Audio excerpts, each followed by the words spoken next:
আসসালামু আলাইকুম দর্শক, এটা DSP inverter, DSP MPPT ইন্টারলিভ dual output. এখানে দেখেন আমি 3 কয়েলের এই এমপিপিটিটা এখন 30 অ্যাম্পিয়ারে ব্যাটারি চার্জ করতেছি। এখানে রিলে সুইচ অফ, এনার্জেক্স আমাদের কোম্পানির নাম, DSP solar MPPT, battery volt 12.4, solar volt 55, charge amp 30, solar gain 31, load amps 1। আপনি এই এমপিপিটিটাকে যখন লোড চালাবেন তখন লোডে যে কত অ্যাম্পিয়ার খাবে সেটাও দেখাবে। আর তাছাড়া ডুয়েল আউটপুট ইন্টারলিভ হল সেন্সর দিয়ে করাটা নিশ্চয়ই প্রযুক্তির একটা স্টেজ আছে। আপনার শান্ট আর ডুয়েল আউটপুট এমপিপিটি আপনার হল সেন্সর দিয়ে করা এক কথা নয়। এগুলোর গেইন, চার্জ এবং যে প্রযুক্তিটা এটা অনেক উন্নত ভার্সন। তাই আর কি এই ব্যাপারটাই যে আমাদের এই এমপিপিটিটার চিত্র, এরকম আমাদের অনেক এমপিপিটি আছে।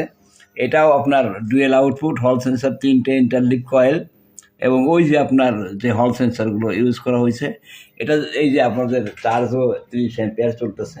এটা লিথিয়াম ব্যাটারির ক্ষেত্রে যে কোনো ব্যাটারি সিলেকশন করলেই চলবে। আর তাছাড়া এটা সবচেয়ে বড় ব্যাপার হলো আপনি ব্যাটারি সিলেকশন দিলেই আর কিছু করা লাগবে না, সিলেক্ট করলে পারি। আর এটার সেটিংস ম্যানেজও অত্যন্ত ইজি এবং দীর্ঘস্থায়ী। এবার এটা সর্বোচ্চ বিভিএল ভোল্ট আছে 300 এবং সর্বোচ্চ ট্র্যাক লিমিট আছে 80 আর 120 পর্যন্ত আমরা করতে পারি। এটা ট্রানজিস্টরের সংখ্যা বাড়ানো কমানো আছে, ট্র্যাক লিমিটটা। এটাই সংক্ষিপ্ত ভিডিও এটার। তো অনেকে বলে থাকেন যে শান্টের দিয়েও এগুলো, শান্টের যে এমপিপিটিগুলো এগুলো ব্যাটারি চার্জিং কন্ট্রোল করা অত্যন্ত দুরূহ এবং সঠিক মানসম্পন্ন না।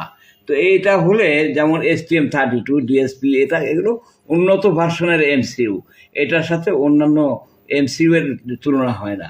তো এই ব্যাপারটা, এটা সংক্ষিপ্ত ভিডিও। আমার এখানে 30 অ্যাম্পিয়ার আছে এবং চার্জ এবং গেইন দুইটাই 30 অ্যাম্পিয়ার আছে। যখন আমি লোড দেবো তখন অ্যাম্পিয়ারটা আবার গেইনে বাড়বে। এটা আপনি ব্যাটারি চার্জ 5 থেকে 50 পর্যন্ত নিয়ন্ত্রণ করতে পারবেন। এটাই আমার কথা। আপনারা সবাই প্রযুক্তিগত ব্যাপারটা বুঝে সব কিছু জানবেন।